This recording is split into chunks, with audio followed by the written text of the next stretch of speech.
Railway को सुचारू रूप से चलाने के लिए फील्ड में एक बहुत मजबूत कैडर है, करीब 80,000 के आसपास सुपरवाइजर्स, जूनियर इंजीनियर, सीटीआईज, एक ऐसा पूरा बड़ा कैडर है जो कि हमारी रीढ़ की हड्डी है।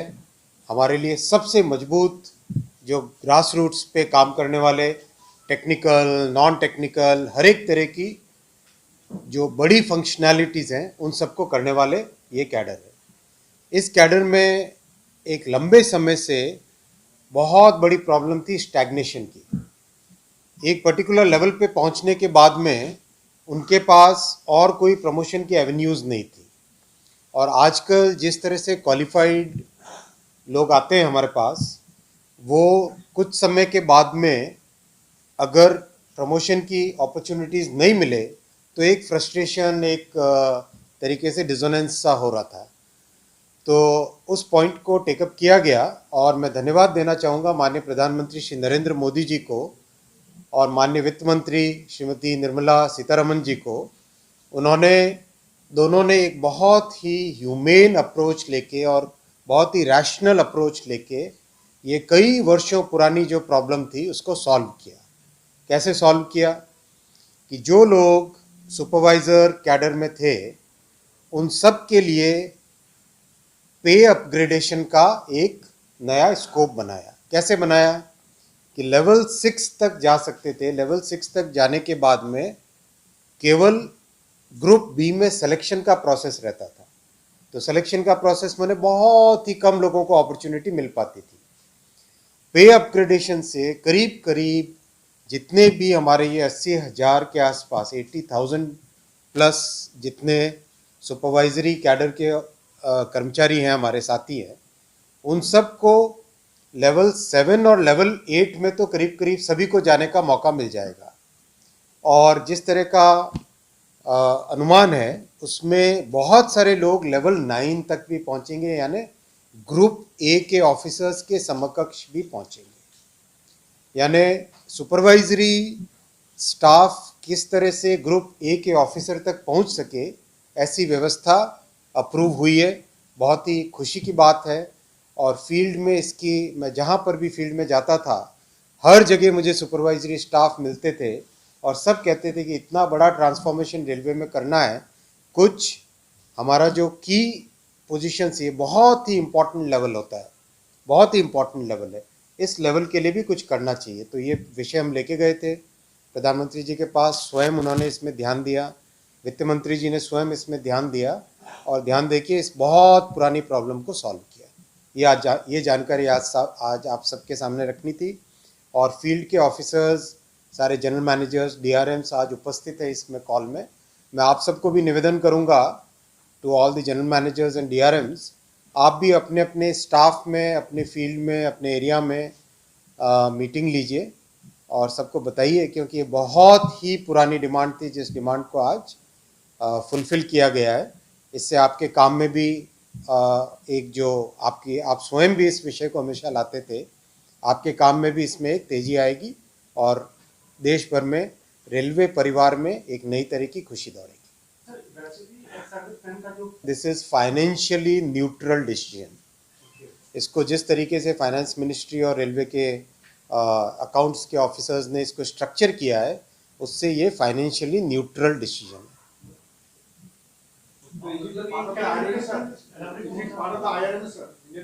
ना आईआरएमएस का इसके साथ कोई संबंध नहीं है।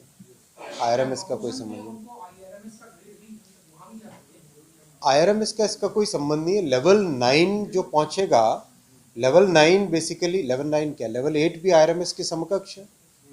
लेवल 8 में आईआरएमएस के बराबर आता है? नहीं, 9 से, 9 से। तो लेवल 9 में जो लोग पहुंचेंगे they will be equivalent to IRMS, no not IRMS. जो लोग आईआरएमएस में प्रमोशन होके जाएंगे, जैसे आईआरएमएस में जो सिलेक्शन होता है उसमें 2 पार्ट होते हैं, राइट। एक पार्ट होता है आपके जो डायरेक्ट रिक्रूटमेंट से आए, दूसरा पार्ट होता है प्रमोशन से आए, 50-50 होता है। तो जो लोग प्रमोशन के जरिए से आईआरएमएस पहुंचेंगे वो तो पहुंचेंगे, तो वो अपॉर्चुनिटी भी उन लोगों के लिए खुल जाएगी। लेवल 6 में आते हैं मोस्टली। हाँ, ये हुए स्टेशन मास्टर्स, जूनियर इंजीनियर, सीटीआईज, और बताओ और किस तरह के, पाथवे इंस्पेक्टर हो गए, section SSC, senior section engineer, आज से, इसीलिए आप लोगों को आज बुलाए।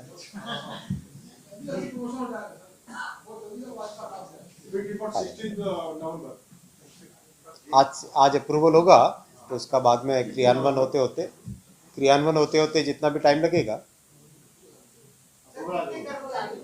80,000 ज़्यादा नहीं, ज़्यादा टाइम नहीं लगता। आपको पता है रेलवे में कितना फास्ट होता है काम। आज से नोटिफाई हो रहा है, आज से नोटिफाई।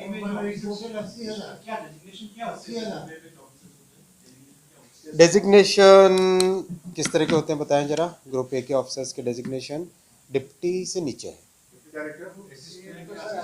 असिस्टेंट इंजीनियर हो गए, और assistant operating manager, basically assistant वाला ले, मैनेजर्स पे पहुंचे।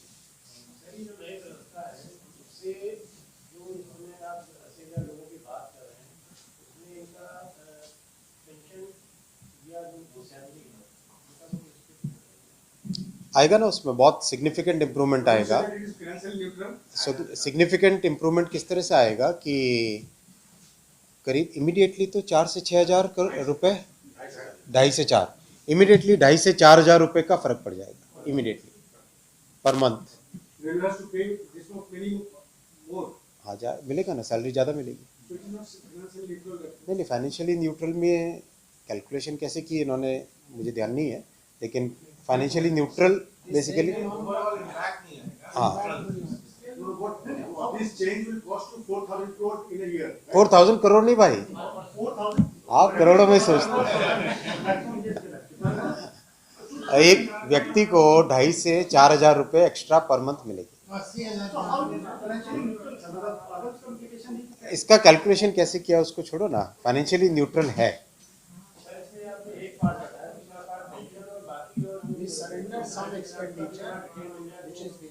कुछ खर्चे कम हुए, उस खर्चे की जगह ये हुआ, तो फाइनेंशियली न्यूट्रल हुआ ना। अरे भाई, बिजली हो रही है तो डीजल का खर्चा कम हो रहा है, बहुत सारी चीजें हैं ना, day in and day out कुछ न कुछ इम्प्रूवमेंट होता रहता है।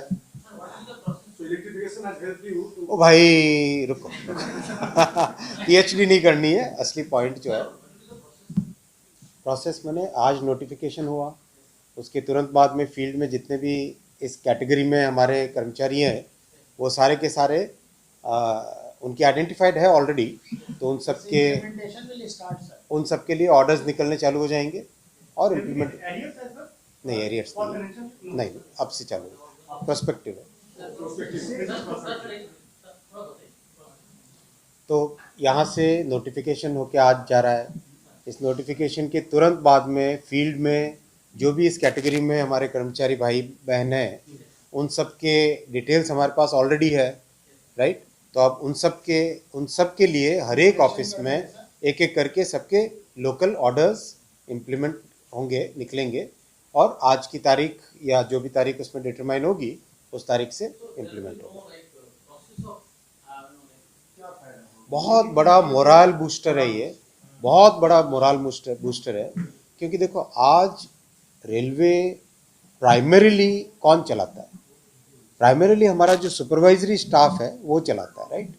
पाथवे इंस्पेक्टर हो गया, जूनियर इंजीनियर हो गया, सीटीआई हो गया, वो सब के सब जिनका मोटिवेशन लेवल हाई होगा, तो आज जो ट्रांसफॉर्मेशन रेलवे का करना है उस ट्रांसफॉर्मेशन के प्रोसेस में हाईली मोटिवेटेड लोग रहेंगे, कॉम्पिटेंट लोग रहेंगे, तो अच्छा है।